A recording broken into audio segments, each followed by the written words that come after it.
मैं Nivedita, astrologer, vastu and tarot card reader, आप सबका अपने यूट्यूब चैनल एस्ट्रोवाणी.नेट में तहे दिल से बहुत बहुत स्वागत करती हूँ। दोस्तों, हाजिर हूँ आपके साथ मंथली प्रेडिक्शन लेकर और उम्मीद करती हूँ कि ये मासिक राशिफल आपको जरूर सहायता देता होगा और जो छोटे छोटे उपाय या छोटी छोटी जानकारियां आपको मिलती हैं उनसे आप लाभान्वित होते होंगे, क्योंकि मनुष्य ही वो प्राणी है जो अपने आने वाले समय को अपने कर्मों के द्वारा खूबसूरती प्रदान कर सकता है। क्योंकि जब हम सकारात्मकता के साथ कोई भी काम करते हैं तो वो हमें शुभता ही प्रदान करता है, बजाय किसी नकारात्मकता को लेकर चलने के।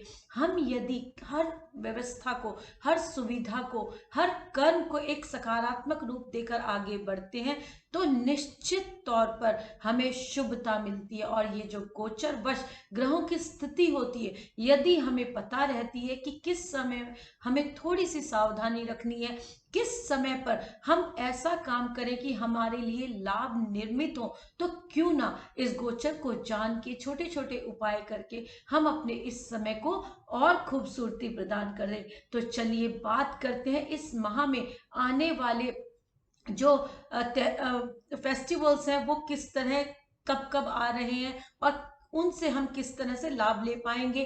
क्योंकि 1 तारीख को पूर्णिमा है और इसके पश्चात 2 अक्टूबर को महात्मा गांधी जी की जयंती और लाल बहादुर शास्त्री जी की जयंती है। उन्हें शत शत नमन करते हैं। और इसके पश्चात 17 अक्टूबर से नवरात्रा स्थापना है। दुर्गा के ये दिन बहुत मायने रखते हैं और शक्ति पूजा के लिए जाने जाते हैं। रिद्धि सिद्धि के आगमन के लिए इन दिनों का बहुत शुभता के साथ लाभ लिया जा सकता है, क्योंकि जब शक्ति पूजन होता है तो वो हर प्रकार की सिद्धि देने वाली हो जाती है। दुर्गा के ये 9 रूप कहीं ना कहीं मनुष्य के अंदर विद्यमान संपूर्ण शक्तियों को परिलक्षित करने वाले हो जाते हैं। इन दिनों का जरूर लाभ लेना चाहिए और पूरी एकाग्रता और श्रद्धा विश्वास के साथ नवरात्रा के दिनों में शक्ति पूजन करना चाहिए। ये माह अपने आप में बेहद खूबसूरत महीना हो जाता है, क्योंकि कार्तिक मास का आगमन होता है। कार्तिक स्नान अपने आप में बहुत मायने रखता है। जल्दी उठ के सुबह स्नान करें, पूजन जो भी विधि आपके घर के अनुरूप हो उसे करें, सात्विक भोजन ग्रहण करें। क्योंकि कहीं ना कहीं वेदर चेंज हो रहा होता है, गर्मी से सर्दी की तरफ बढ़ना मनुष्य की सेहत को कहीं ना कहीं थोड़ा सा प्रभावित करने वाला हो जाता है। 9 दिन के ये व्रत, कार्तिक स्नान, ये हमें उस प्रकृति के साथ जोड़ने का प्रयास करते हैं जिसके तहत हम अपने 5 तत्वों को मैनेज करके चल सके। अग्नि, जल, वायु, पृथ्वी, आकाश का बैलेंस बना के रख सके और सत, रज, तम तीनों गुणों के जो हमारी प्रवृत्ति है, प्रकृति है, उसे बैलेंस करके रख सके। क्योंकि जब हम अपने प्रकृति के इन तीनों गुणों को मैनेज कर लेते हैं तो फिर किसी भी तरह की समस्या, बाधा आना संभव नहीं होता है। क्योंकि हम जब अपने आप को साध लेते हैं तो फिर किस शुभता आना निश्चित है। अक्टूबर 2020 मेष से लेकर मीन राशि वालों के लिए किस तरह की गोचरीय स्थितियों का आगाज कर रहा है और किस तरह से सकारात्मकता के साथ आगे बढ़ते हुए ये राशि वाले अपने इस माह को और खूबसूरती प्रदान कर सकते हैं, इस बारे में अपनी चर्चा को आगे बढ़ाती हूँ। पहले जान लेते हैं कि गोचरीय स्थिति क्या रहने वाली है।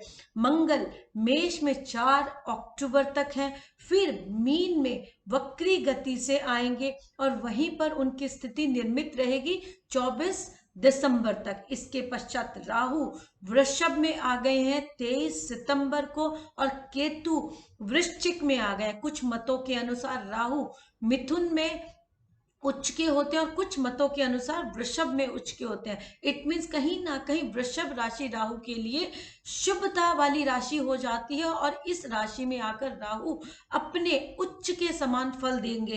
केतु वृश्चिक में उच्च के समान फल देने वाले हो जाएंगे।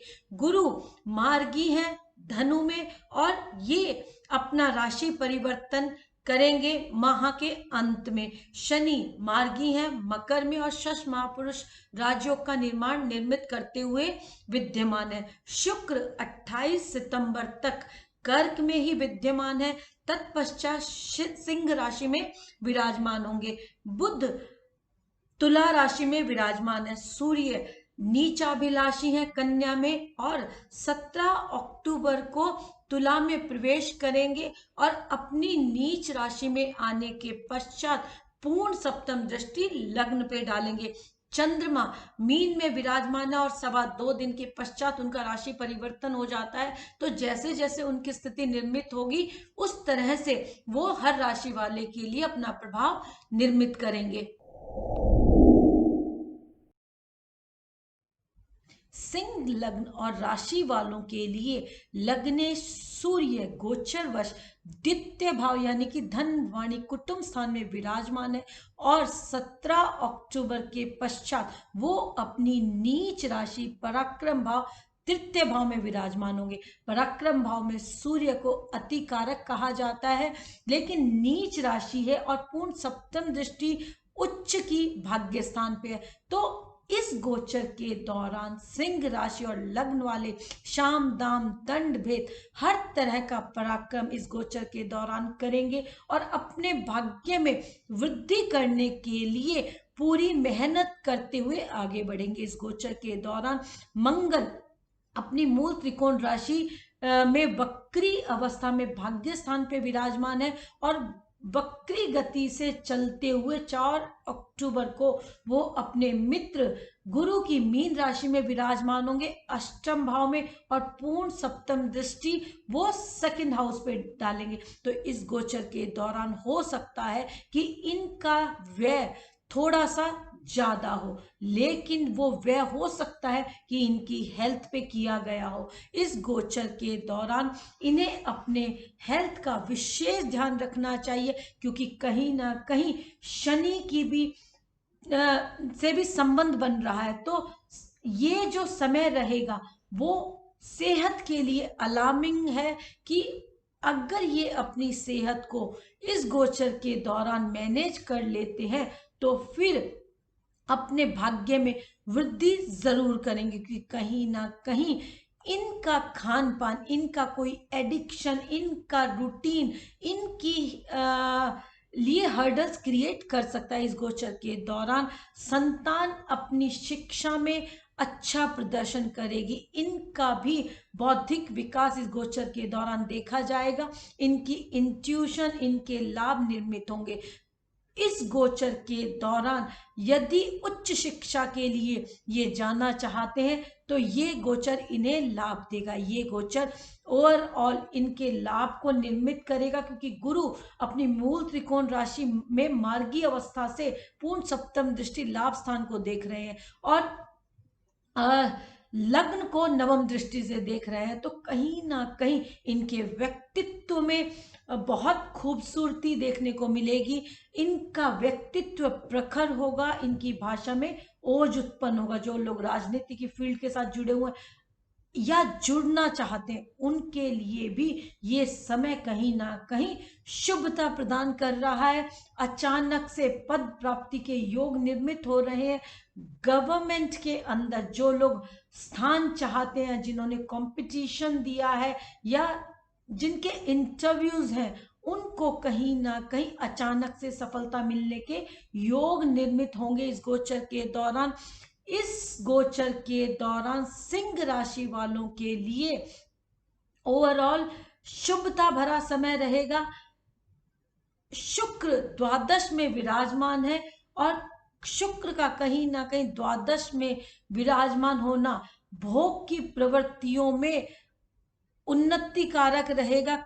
इसलिए कोई भी किसी भी प्रकार का भोग यदि आप संयम के साथ करते हैं तो वो शुभ है, लेकिन असंयमित कोई भी चीज यदि आप ग्रहण करते हैं तो वो कहीं ना कहीं आपकी हेल्थ को इफेक्ट करेगा। इसीलिए कहते हैं कि चाहे वो कुछ भी हो उसका संयमित होना बहुत जरूरी है। अति हर चीज की बुरी होती है, इस बात का विशेष ध्यान रखना चाहिए। चाहे वो भोग है, चाहे वो रोग है, कोई भी चीज आवश्यकता से कम और आवश्यकता से अधिक हानिकारक और लाभकारी हो सकती है। यदि आप इस चीज को जानते हैं, समझते हैं और उसके अकॉर्डिंग व्यवहार करते हैं, तो फिर आप अपने व्यक्तित्व को भी संयमित करके चलेंगे और आप अपने लाभ की स्थितियों को निर्मित करेंगे। इसीलिए कहते हैं कि जब आपको पता हो कि आने वाला समय किस क्षेत्र में आपको सजगता दे रहा है, तो फिर क्यों ना आप अपने आप को संयमित कर लें।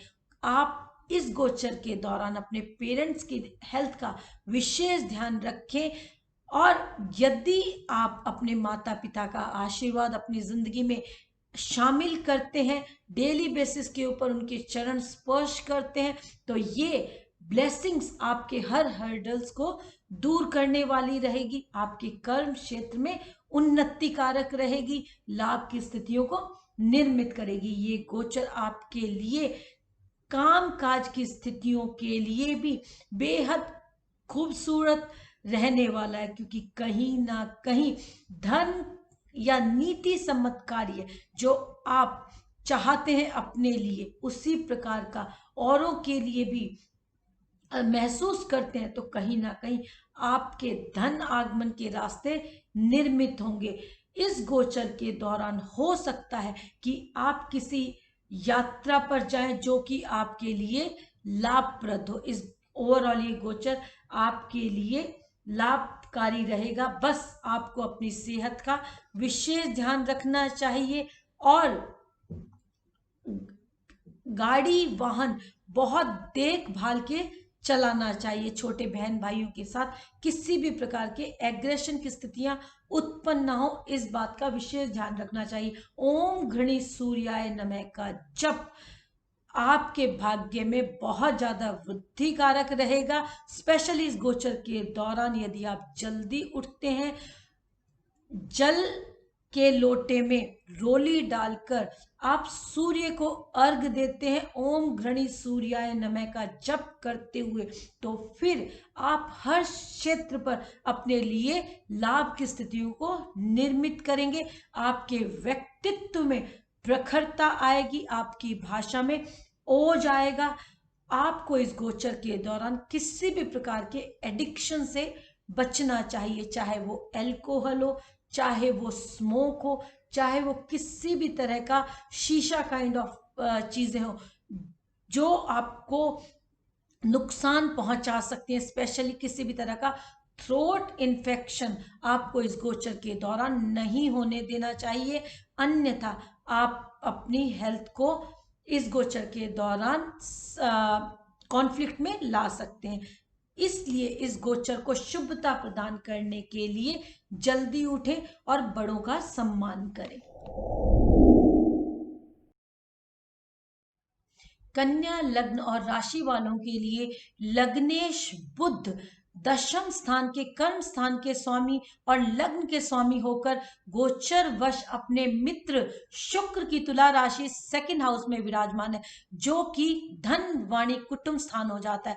इस गोचर के दौरान क्योंकि बुध वाणी के भी कारक होते हैं, तो कहीं ना कहीं इनके व्यक्तित्व में, इनकी भाषा में ओज देखने को मिलेगा और जब जहां जैसी भाषा बोलनी है वहां पर इनकी भाषा उसी प्रकार की इस्तेमाल करना इनके भाग्य में वृद्धि कारक रहेगा। इस गोचर के दौरान इनके व्यक्तित्व में प्रखरता आएगी, इनकी भाषा में ओज आएगा और बेहद खूबसूरत ओवरऑल ये गोचर स्पेशली मीडिया क्षेत्र के लिए, फिल्म इंडस्ट्री के लिए और किसी भी तरह के जो वाणी से संबंधित कामकाज हो जाते हैं उनके अंदर कहीं ना कहीं शुभता प्रदान करने वाला रहेगा। आने वाले समय में जब सूर्य 17 अक्टूबर के पश्चात धन वाणी कुटुंब स्थान में विराजित होंगे और जो कि उनकी नीच राशि हो जाती है, यानी कि बुध की मित्र राशि और सूर्य की नीच राशि,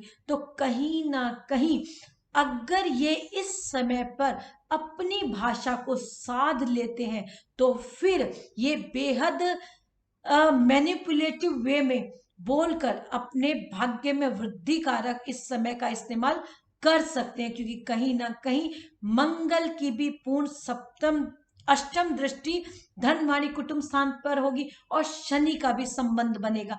तो तीन तीन ग्रहों की इस तरह की युति धन वाणी कुटुंब स्थान पे होना कहीं ना कहीं एक अलार्म, एक सचेत करने वाली स्थिति का आगाज करता है कि यदि आप इस भाव को मैनेज कर लेते हैं, यानी कि आप अपने खान पान को मैनेज कर लें, आप अपनी भाषा को मैनेज कर लें, आप अपने धन को व्यवस्थित कर लें, तो फिर आप अपनी स्थितियों को मैनेज कर लेंगे। क्योंकि जब आपको पता होता है कि ये स्थितियों का आगाज हो सकता है, इसीलिए तो हम इस प्रिडिक्शन के साथ जुड़े हैं, इसीलिए तो हम इस गोचर को जानने का प्रयास कर रहे हैं कि क्यों ना हम अपने आने वाले समय को थोड़ी सावधानियों के साथ यदि लेकर चलते हैं तो फिर कोई भी ऐसी स्थिति उत्पन्न नहीं हो सकती जो हमारे भाग्य में अवरोध उत्पन्न करे। तो इसलिए 17 अक्टूबर को जब सूर्य अपनी नीच राशि में प्रवेश करेंगे और कहीं ना कहीं थोड़ी सी भाषा में कटुता लेके आएंगे, थोड़ा सा परिवार में कलह का वातावरण उत्पन्न कर सकते हैं, थोड़ा सा जीवन साथी के साथ कटुता का व्यवहार उत्पन्न कर सकते हैं, तो फिर जरूरी है कि आप समय रहते अपने आप को संयमित कर लें। क्योंकि शुक्र भी द्वादश भाव में विराजमान होंगे आने वाले समय में, और शुक्र का द्वादश भाव में होना भोग के अंदर कहीं ना कहीं वृद्धि कारक हो जाएगा। और जब आपके भोग बढ़ते हैं तो वो रोग उत्पन्न करते हैं। कोई भी स्थिति अति हर चीज की बुरी होती है, इसलिए यदि आप अपने आप को बैलेंस कर लेते हैं, अपने भोगों को संयमित कर लेते हैं, तो फिर आप अपनी सेहत को भी संयमित कर लेंगे, आप अपने जीवन साथी को भी मैनेज कर लेंगे। कहीं ना कहीं आने वाले समय में हो सकता है कि जीवन साथी की हेल्थ को लेकर आपके व्यय निर्मित हो, आपके काम काज, आपके बिजनेस को लेकर आपके व्यय निर्मित हो, तो आप समय रहते उनको मैनेज कर लें। आने वाले समय में आप अपने प्रॉपर्टी के माध्यम से अपने लिए हो सकता है कोई रेंटल इनकम क्रिएट करें, या स्वयं अर्जित भूमि के माध्यम से आपका काम काज डेवलप हो, या आपकी स्वयं अर्जित भूमि के अंदर आप कोई रिनोवेशन कराने के लिए कुछ व्यय करें। तो आपकी जो स्वयं अर्जित भूमि है उसके माध्यम से धन आगमन के रास्ते आने वाले समय में आपके लिए निर्मित हो सकते हैं। आने वाले समय में आपके भाग्य में वृद्धि हो, आपके कामकाज में वृद्धि हो, इसलिए जरूरी है कि आप अपने पराक्रम को सही समय पर चैनलाइज करें। अगर आप आलस्य करेंगे तो फिर आप अपने भाग्य को भी अवरुद्ध करेंगे, इसलिए जरूरी है कि आलस्य से बचें और पराक्रम करते हुए सही समय का सदुपयोग करें। क्योंकि मंगल की पूर्ण अष्टम दृष्टि पराक्रम भाव पे होगी, तो इस गोचर के दौरान आपको अपने छोटे बहन भाइयों के साथ किसी भी तरह के कॉन्फ्लिक्ट से बचना चाहिए, और स्पेशली बड़े बहन भाइयों के साथ भी आपको किसी भी तरह की वैमनस्य की स्थितियों का आगाज नहीं होने देना चाहिए। इस गोचर के दौरान धन को लेकर किसी भी तरह से कॉन्फ्लिक्ट्स क्रिएट नहीं होने चाहिए आपसी रिश्तों के मध्य, क्योंकि धन तो आनी जानी चीज है, लेकिन धन को लेकर यदि रिश्तों के मध्य वैमनस्यता, कॉन्फ्लिक्ट्स क्रिएट होते हैं, तो फिर कहीं ना कहीं आप अपने घर के अंदर कलह की स्थितियों का निर्माण करेंगे। इस गोचर के दौरान आपको अपने खान पान का विशेष ध्यान रखना चाहिए, क्योंकि मंगल की भी पूर्ण सप्तम और अष्टम दृष्टि आने वाले समय में प्रभावित करेगी आपके खान पान को। यदि आप किसी भी तरह का बासी खाना खाते हैं, क्योंकि शनि भी आने वाले समय में प्रभावित करेंगे सेकंड हाउस को, तो ये जो समय रहेगा महामध्य के पश्चात आपको अपने खान पान का विशेष ध्यान रखना चाहिए। कोई भी बासी खाना, किसी भी प्रकार का फर्मेंटेड फूड या फास्ट फूड,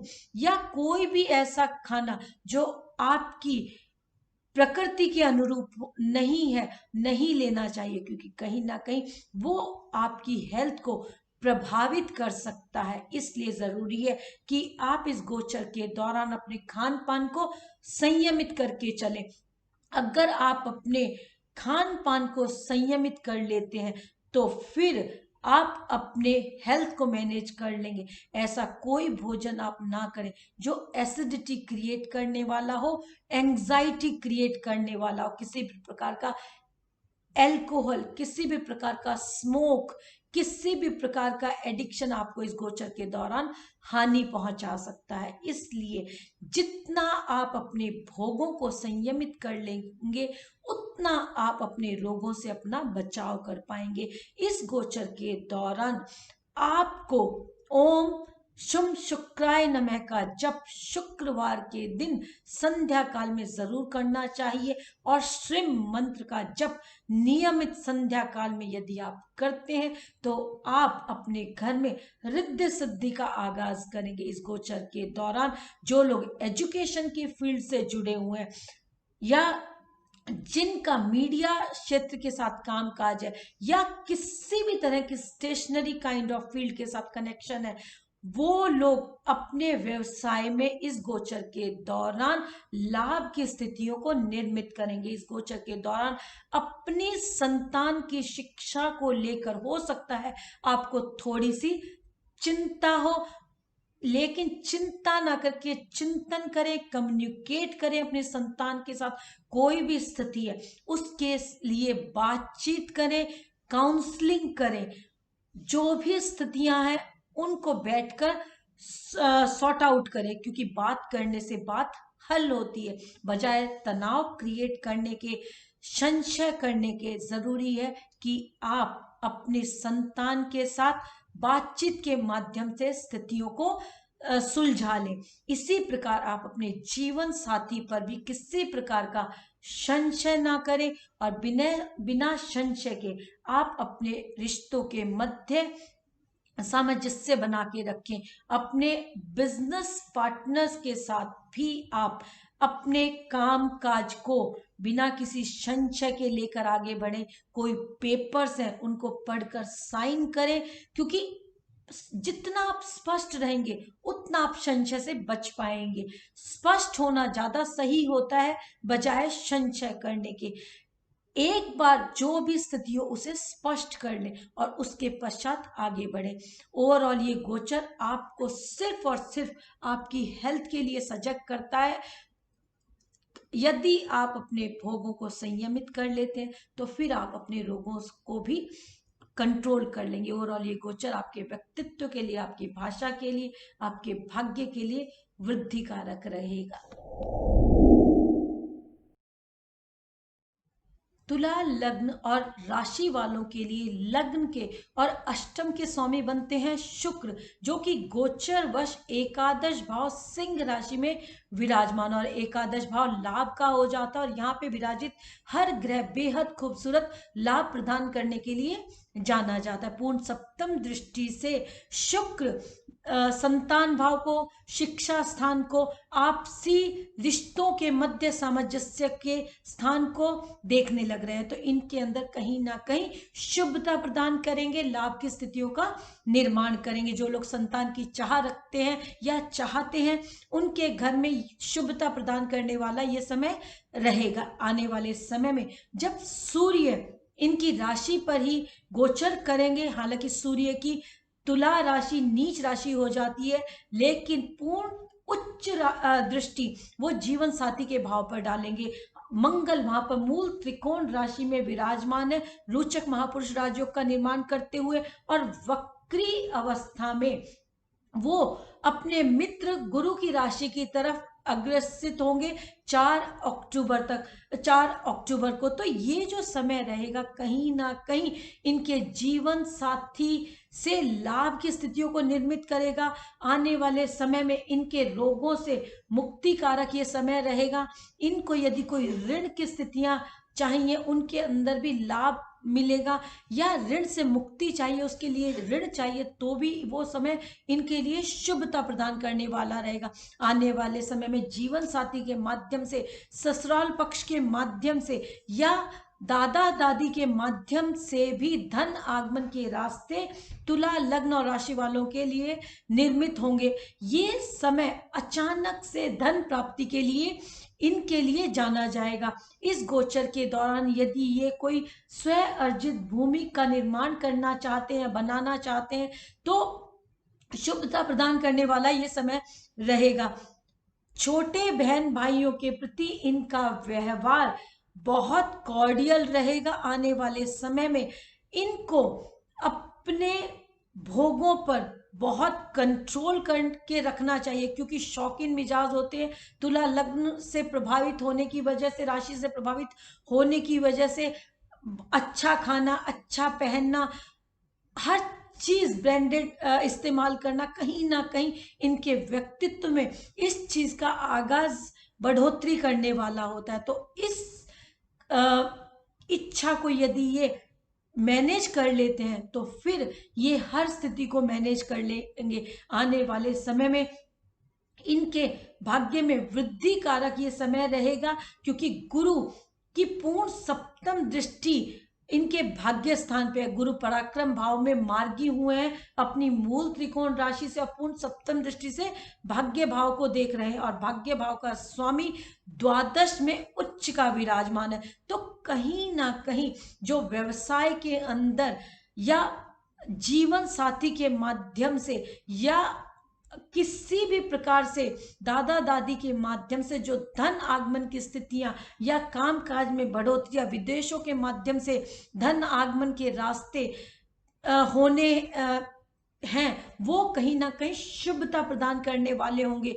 इनके अंदर लाभ की स्थितियां निर्मित होंगी, भाग्य में वृद्धि होगी। अचानक से अज्ञात, क्योंकि राहु केतु अज्ञात के लिए जाने जाते हैं, और राहु अष्टम से पूर्ण सप्तम दृष्टि धन वाणी कुटुंब स्थान पे डाल रहे हैं, तो कहीं ना कहीं पैतृक संपत्ति से इनको लाभ की स्थितियां निर्मित होंगी। अचानक से धन आगमन के रास्ते निर्मित होंगे।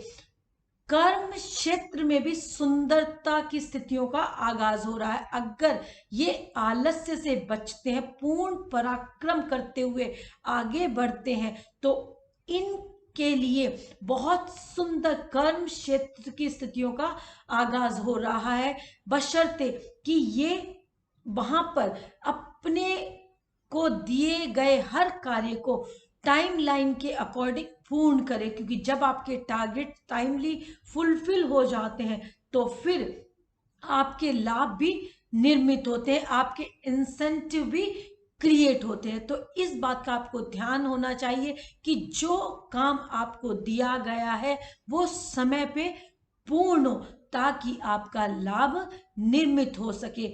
नेगेटिविटी से इस गोचर के दौरान आपको बचना चाहिए।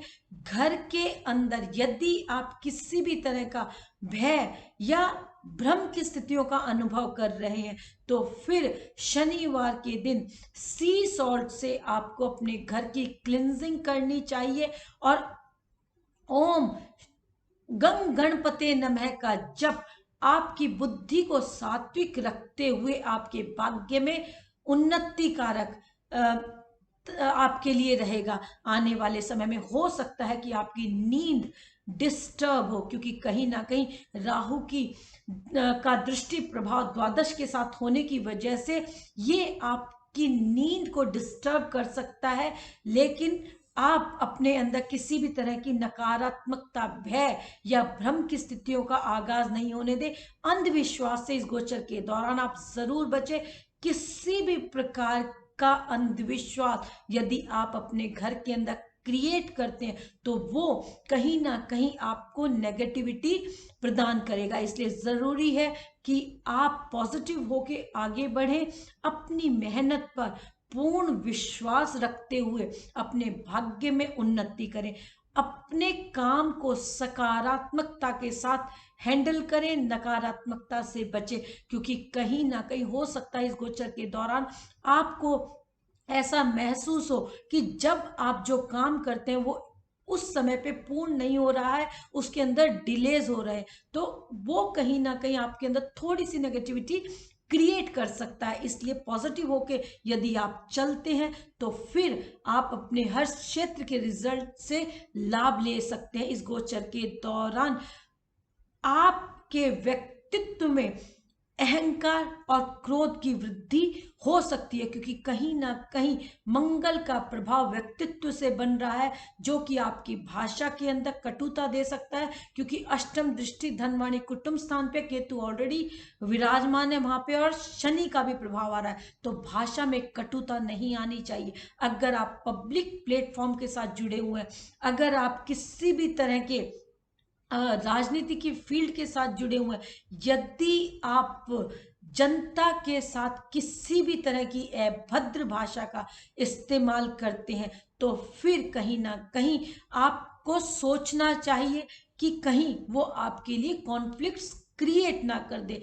इसलिए बहुत सोच समझकर समय के अनुरूप आप अपनी भाषा का इस्तेमाल करें, क्योंकि ये भाषा ही आपको अचानक से लाभ दिलाने वाली भी हो सकती है, अचानक से हानि कराने वाली भी हो सकती है, क्योंकि राहु केतु को अचानक का कारक भी माना जाता है। और जब मंगल की पूर्ण अष्टम दृष्टि अपनी ही राशि पे होगी और केतु स्वयं वहां विराजमान है, तो आपकी भाषा सही समय पर सही तरीके से यदि व्यक्त की जाती है तो वो आपके लिए उन्नति कारक हो जाएगी। लेकिन अगर वही भाषा आप बिना सोचे समझे क्रोधवश बोलते हैं, तो आपके लिए रोड रेज की स्थितियों का आगाज करने वाली हो जाएगी। इसलिए जरूरी है कि आप अपनी भाषा का इस्तेमाल सही तरीके से करें, रोड रेज की स्थितियों से अपने आप को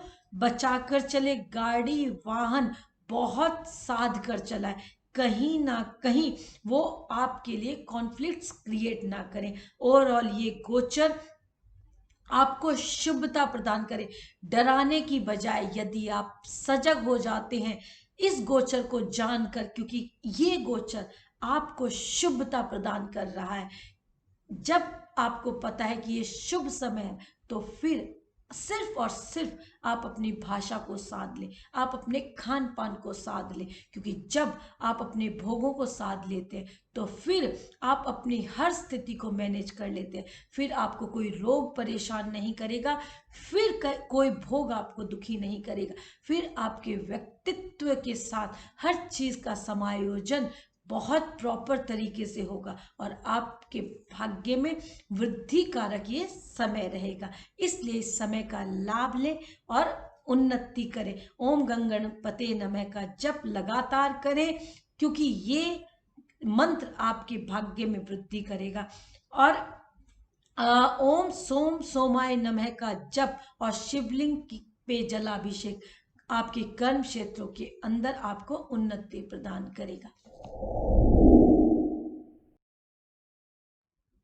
वृश्चिक लग्न और राशि वालों के लिए अक्टूबर 2020 किन संभावनाओं को क्रिएट कर रहा है, किन क्षेत्रों में थोड़ी सी सावधानी लेके हम अपने इस गोचर को और खूबसूरती प्रदान कर सकते हैं, चलिए इस बारे में अपनी चर्चा को आगे बढ़ाते हैं। वृश्चिक लग्न और राशि वालों के लिए लग्नेश और छठे भाव यानी कि रोग ऋण शत्रु भाव के स्वामी बनते हैं मंगल, जो कि गोचर वश छठे भाव में अपनी मूल त्रिकोण राशि में ही विराजमान है और छठे भाव में मंगल कारक हो जाते हैं। तो जितने भी छठे भाव से संबंधित काम काज होते हैं, चाहे वो रोग से संबंधित हो, चाहे ऋण से संबंधित हो, चाहे शत्रुओं से संबंधित हो, इन सब में आने वाला ये समय इनको शुभता प्रदान करेगा। कहीं ना कहीं आप अपने शत्रुओं पर हावी रहेंगे, हर प्रकार का ऋण आप चुकता कर पाएंगे और जो किसी भी तरह की बीमारी से आप पूर्व में परेशान थे उससे आपको निजात मिलेगी, क्योंकि मंगल छठे भाव में कारकत्व रखते हैं और अपनी ही मूल त्रिकोण राशि में विराजमान और अपने मित्र की मीन राशि की तरफ पंचम भाव के फल देने के लिए वक्री अवस्था में अग्रसित हुए हैं। तो कहीं ना कहीं 4 अक्टूबर को जब ये मीन राशि में प्रवेश करेंगे तो पंचम भाव के पूर्ण फल शुभता के साथ देने वाले होंगे। शिक्षा में अच्छा प्रदर्शन करेंगे वृश्चिक लग्न और राशि वाले, और अपनी शिक्षा से उन्हें लाभ की स्थितियां निर्मित होंगी। जो विद्यार्थी बाहर पढ़ने के लिए, उच्च शिक्षा के लिए जाना चाहते हैं, उनके लिए समय शुभता प्रदान करने वाला रहेगा। शनि की पूर्ण तीसरी दृष्टि पंचम भाव पे, तो इस समय पर आपका पराक्रम जो है वो बेहद खूबसूरती के साथ देखा जाएगा। बस आपको आलस्य से इस गोचर के दौरान बचना चाहिए। आने वाले समय में शुक्र सिंह राशि में विराजमान हुए हैं, तो शुक्र की पूर्ण सप्तम दृष्टि 4th हाउस यानी कि सुख साधन गाड़ी वाहन पे, तो इनमें भी आपको शुभता मिलेगी। अगर आप कोई घर लेना चाहते हैं या गाड़ी वाहन पर अपना कोई व्यय करना चाहते हैं तो उसमें भी सुंदरता देखने को मिलेगी। आने वाले समय में सूर्य अपनी नीच राशि में प्रवेश करेंगे द्वादश भाव में। हो सकता है कि आपके जो व्यय हो वो आपके सुख साधनों के लिए या स्वयं पर किए गए हो, वो कहीं ना कहीं आने वाले समय में आप मैनेज कर लेंगे, क्योंकि कहीं ना कहीं सूर्य द्वादश भाव में जब विराजमान होंगे तो आपके व्यय में वृद्धि देखी जाएगी। आपके जीवन साथी की हेल्थ का इस गोचर के दौरान आपको विशेष ध्यान रखना चाहिए। हो सकता है कि उनकी हेल्थ के अंदर कोई उतार चढ़ाव हो जिसकी वजह से आपका व्यय निर्मित हो। आने वाले समय में बुध अपने मित्र की राशि में विराजमान होंगे, तो आप अपने जीवन साथी के प्रति पूरी तरह से लॉयल रहे। कोई भी संशय या जल्दबाजी का निर्णय आपके मध्य कॉन्फ्लिक्ट्स को क्रिएट कर सकता है। राहु केतु ने 23 सितंबर को अपना राशि परिवर्तन कर लिया है। केतु मंगलवत ही कार्य करते हैं और लग्न में ही विराजमान हो गए हैं, राहु उच्च के सप्तम भाव में। तो किसी भी तरह से इस गोचर के दौरान आप अपने पारिवारिक माहौल में तनाव को क्रिएट नहीं होने दें, संशय की स्थितियों से बचे और पूरी लॉयल्टी के साथ आप अपने बिजनेस पार्टनर, जीवन साथी के साथ व्यवहार करें। जो भी काम काज के मैटर है या जो भी आपको साइन करने हैं किसी भी गवर्नमेंट से रिलेटेड पेपर पर, या कोई भी ऐसा काम जो आप चाहते हैं कि दो लोगों के मध्य सामंजस्य को स्थापित करें, तो आप पूरी सतर्कता के साथ आगे बढ़ें। पूरी देखभाल के, जांच परख के, पढ़ने के पश्चात आप उस पर साइन करें, अन्यथा कहीं ना कहीं कॉन्फ्लिक्ट क्रिएट हो सकते हैं, लीगल मैटर्स होने की चांसेस रहेंगे। इस गोचर के दौरान आपकी धन की स्थितियां सही होंगी, क्योंकि कहीं ना कहीं धन के कारक गुरु अपनी मूल त्रिकोण राशि से मार्गी हुए हैं धन भाव में। तो कहीं ना कहीं पंचम पर छठे भाव पर उनकी पंचम दृष्टि, सप्तम दृष्टि उनकी हर्डल्स हाउस 8 पर जो कि अकल्ट नॉलेज का भी हो जाता, और नवम दृष्टि कर्म स्थान पे होगी। तो कहीं ना कहीं इन क्षेत्रों में बेहद खूबसूरती देखने को मिलेगी। जो लोग एस्ट्रोलॉजी की फील्ड्स के साथ जुड़े हुए हैं उनकी इंट्यूशन, उनके कामकाज के अंदर बढ़ोतरी देखी जाएगी, उससे उनके लिए धन आगमन के रास्ते निर्मित होंगे। कर्म क्षेत्र के अंदर भी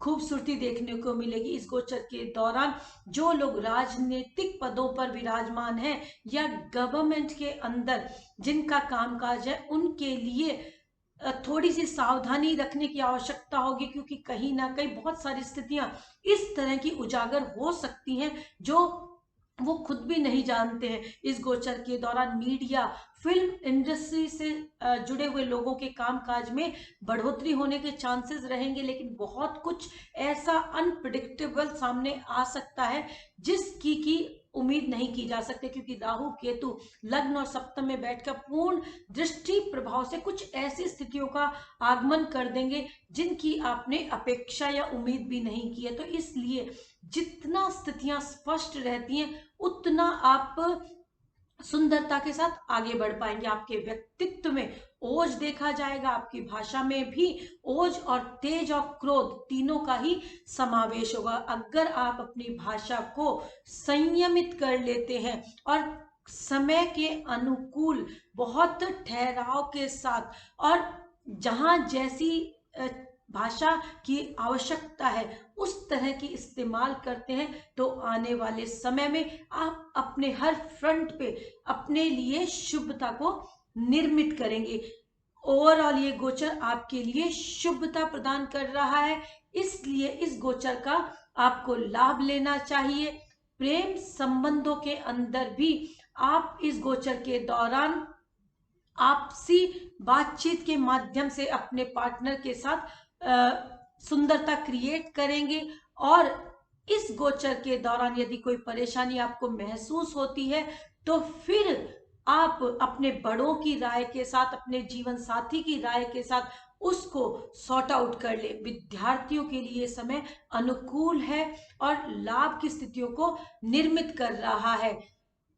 अगर आप इस गोचर के दौरान धर्म सम्मत कार्यों के साथ जुड़े रहते हैं, यानी कि नीति सम्मत कार्य, जो आप अपने लिए चाहते हैं वो ही आप दूसरों के लिए चाहें। कहते हैं ना, विवेकानंद जी का एक कोट है कि ऐसा व्यवहार ना करें जो आपको स्वयं के लिए पसंद नहीं हो। तो ऐसा कोई भी कार्य जो सोशली एक्सपेक्ट नहीं किया जा सकता है, जिसकी सोशली एक्सेप्टेंस नहीं है, यानी कि आपका अपने जीवन साथी के प्रति लॉयल होना बहुत जरूरी हो जाएगा। अपने बिजनेस पार्टनर के साथ भी आपके कॉन्फ्लिक्ट, संशय क्रिएट ना हो, तो ओवरऑल ये गोचर आपको खूबसूरती प्रदान करने वाला रहेगा।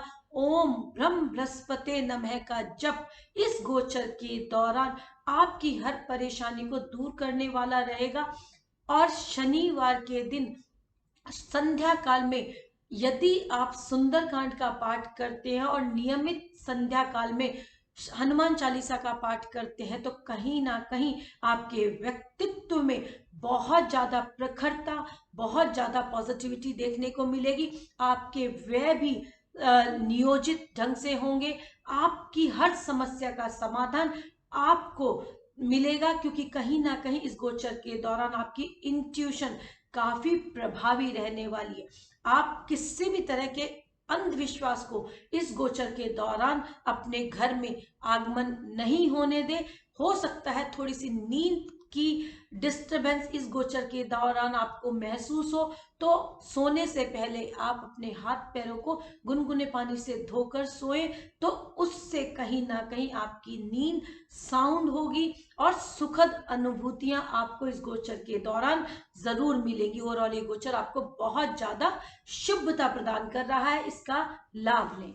फ्रेंड्स, यदि आप भी अपनी हॉरोस्कोप का विश्लेषण कराना चाहते हैं तो आप मेरे YouTube चैनल astrovaani.net को सब्सक्राइब करके इस मंच के माध्यम से मुझसे जुड़ सकते हैं और बेल आइकन को प्रेस करते हैं तो जो टाइमली वीडियोस मैं अवेलेबल कराती हूँ वो आपके पास बड़ी आसानी से उपलब्ध हो जाएंगे। जो भी आपकी क्वेरीज होती हैं इस चैनल के माध्यम से आप पुट ऑन कर सकते हैं और अपनी नॉलेज के अकॉर्डिंग, अपने गुरुओं के ज्ञान के आधार पर जो भी मैंने शिक्षा पाई है उसके अकॉर्डिंग मैं पूरी कोशिश करूंगी कि आपकी जो क्यूरियोसिटी है उसका सटीक उत्तर देने में समर्थ हो पाऊं। उम्मीद करती हूं कि ये चैनल आपकी क्यूरियोसिटीज के जो क्वेश्चंस हैं उनको बड़ी आसानी के साथ सॉल्व करने के लिए प्रयासरत रहेगा। धन्यवाद बहुत बहुत।